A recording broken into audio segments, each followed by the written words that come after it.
All right, we got the head off, we got the cam removed, we got the cam chain tensioner off. I've knocked it with a rubber mallet, got the jugs loose. So now and we got the cam chain, we have it under tension. So this is where you need a second pair of hands. My buddy's going to help me here. So you want one hand up high, grab it up here. Well, one hand up high, so as I lift up, he can reach underneath. And then he can grab the cam chain to keep tension on it.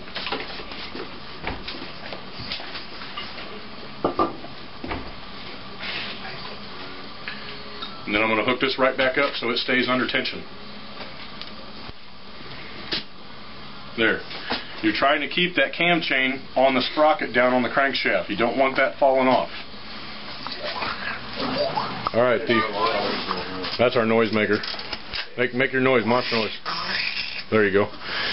Now, this is the cam chain rollers. We're inspecting that and make sure they all look good. It's fine. We're not going to disassemble anymore. All we're going to do is change the rings, clean this gasket surface, get this all wiped up.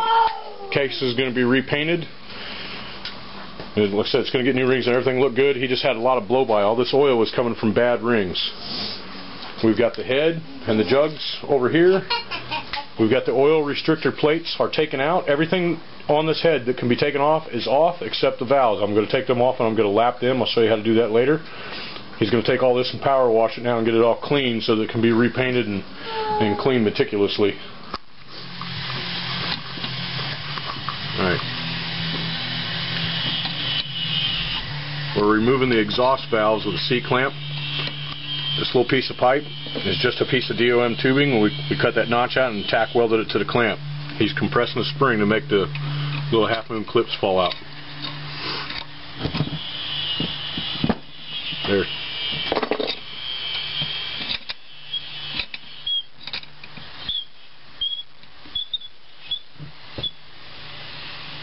This way we can lap the valves once we get them all out. We're doing one side of the head at a time, that way they don't get mixed up with the intake valve.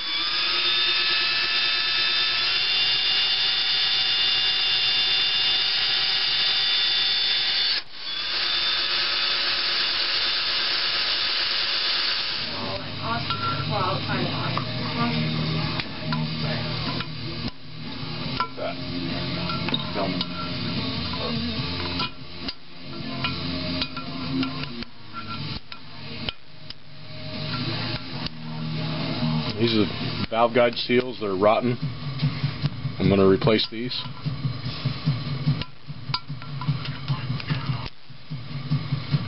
It's hard to film with one hand and do this with the other, but you get the point.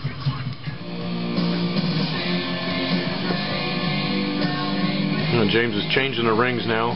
You don't need a special tool. They're small enough you can just do them with your fingers. And notice how we have the cam chain. You're trying to keep it on that bottom sprocket, so we have it bungee corded all the way to the ceiling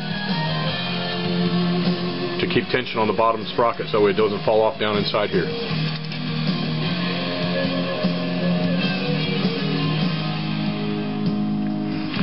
And this little spot right here where your cam chain roller goes in, that had two little burrs right there. That thing's pushed, so that had to be filed down. Watch for that when you change this. That way when you go to put your gasket back on, you don't have a bump making a leak.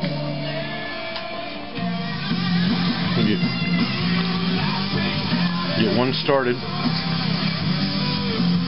Slowly work it around.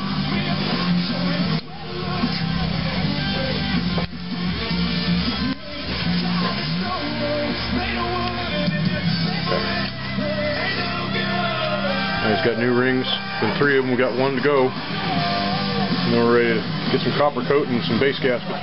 After you got these 2 and 3 on, you have to rotate the crank down here slowly to bring the 1 and 4 up and to lower the 2 and 3.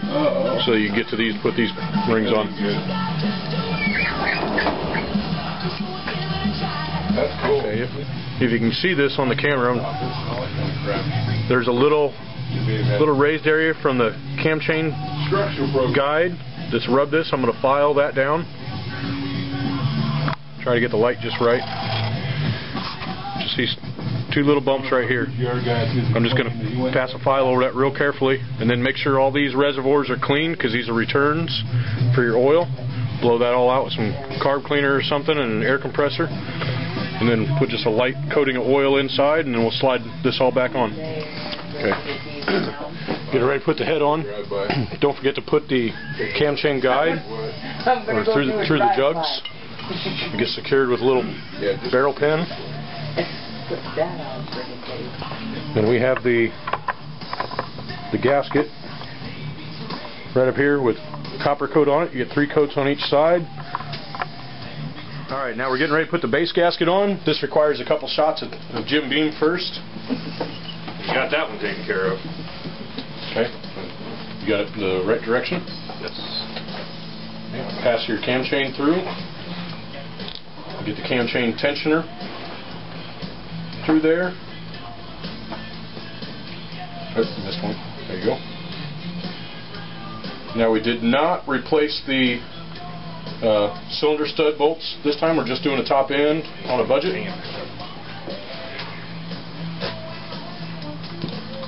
If you have the money, you actually change these bolts. Okay, I got the pistons.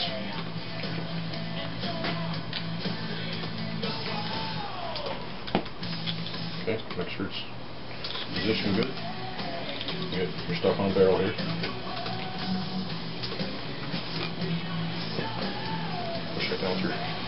Push it down with your thumbnail. You don't want to get fingerprints all over it, so you don't ruin the seal. Position good. Okay. Okay. While James is shooting the head gasket, the jugs over here, I just wipe the insides of the jugs. I put a little WD-40 around there and ran around with my fingers so that they're lubricated for the rings. Then he's going to get the head gasket ready. We got the base gasket on here, and now we're getting ready to just slide it all together. Okay, now we're ready for the jugs. Oh, we're going to need help. We're going to need some help over here.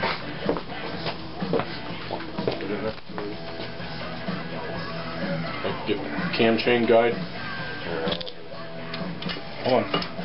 Keep it tight. Okay, let me get down here.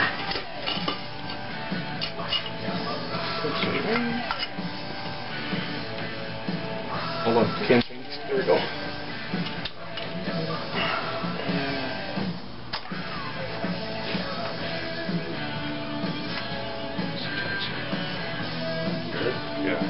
Get that hooked back up now. Okay, Jason, hold the jugs up. It's pushing the pistons down. James got to get down around you, and we got to work the. Okay, now we're working the rings in with our fingernails. They're not very hard rings. They're not very big pistons. Even though they're new, they're a little bit stiffer. Fine with your thumbnails. It takes a couple guys, so don't try to do that by yourself unless you're going to really cuss. Or take a pill. And then just slowly work it down even. Prozac comes to mind. Still having them problems with them breathy farts, Mike? Oh, okay, go down.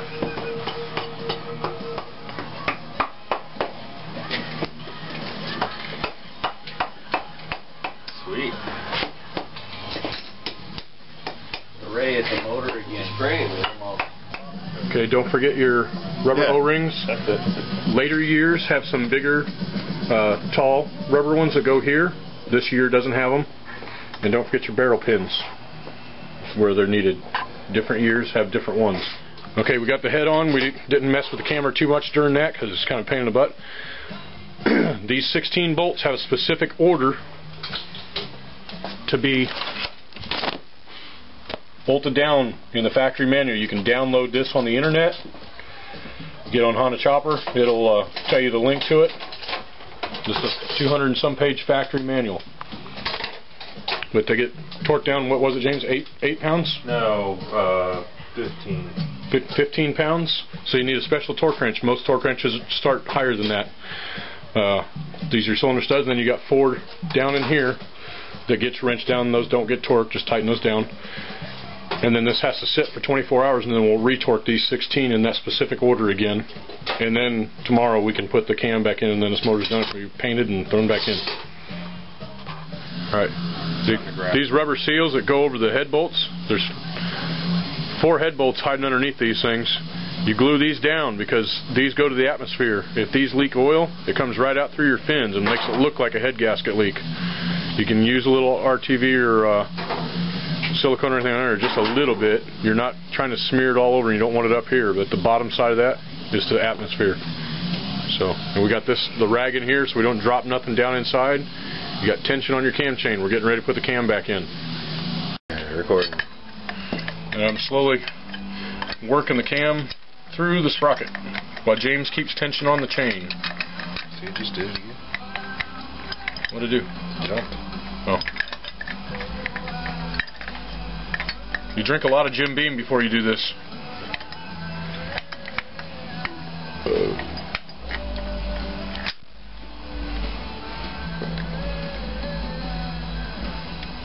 Something alright. I gotta go over just a little. What the hell's going on behind my back? You just pour more Jim Beam in my drink? No, I'm tasting mine very slowly. No, I had that sweet spot and I lost it. This is just a little bit tricky here to get hold on to the chain. Okay. Right there. There we go. And then when you get it in just the right position, then the chain can go right on. Then you can drop the cam in all the way, and then this can be bolted up. Cut. Cut. Alright, now another really important thing is this cap. The cap is matched to the base of the perch. There's little numbers stamped in here, if you can see those through the lens. You got to match those up. This one's IK, IK. This one over here have a different number or letter. All those are matched. Those are bearing surfaces. We poured oil on each one of those and then rotated the cam all the way around before we bolted it here. This is the only place on this motor that I use a little bit of Loctite of these 2 little bitty bolts, just a drop, because the clearances between this bolt and the opening of the head is super close. And then you get 4 bolts here, here, and here. These get torqued to 6.5 to 9.4 foot-pounds, and then we can start doing our rocker assembly. Alright. Hey, turn the motor. These have a left and a right. To take the pressure off this lobe, you have to turn the crank down here to get it to where you can just slide these in with your finger. You're getting the pressure off that lobe right there. And then it just slides in. Then it's going to get 3 set bolts. Later motors have these 2 extra ones. Earlier ones don't. But they all have this one here. This one's shorter. That one's longer. Yeah. Alright.